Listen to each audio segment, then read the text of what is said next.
ফেসবুকে যারা যারা লাইভ করেছেন তাদের লাইভ কিন্তু আর থাকছে না, ডিলিট হয়ে যাবে। কি ভয় লাগছে? ভয় পাওয়ার কোনো প্রয়োজন নাই। ফেসবুকে যে লাইভগুলো করেছেন সেটা ডিলিট হওয়ার আগে অবশ্যই আপনার ওখানে একটা নোটিফিকেশান আসবে। সেই নোটিফিকেশানে থাকবে যে আপনি লাইভটা যদি ডাউনলোড করতে চান তাহলে ডাউনলোড করতে পারবেন।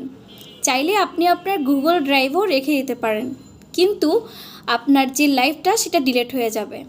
আর এই বিষয়টি হয়তো অনেকেই জানেন, অনেকেই জানেন না। যারা জানেন না শুধু তাদের জন্যই আজকের এই ভিডিওটি। আর হ্যাঁ, লাইভ করতে পারবেন না এমন কোনো কথা না, লাইভ করা যাবে। বাট যে লাইভটা করবেন সেটা সর্বোচ্চ 30 দিন থাকবে, এরপর লাইভটা ডিলিট হয়ে যাবে। এটা কিন্তু আমার মুখের কথা না, এটা হচ্ছে ফেসবুক কোম্পানির কথা। তো ফেসবুক কোম্পানি থেকে এই কথাগুলো বলা।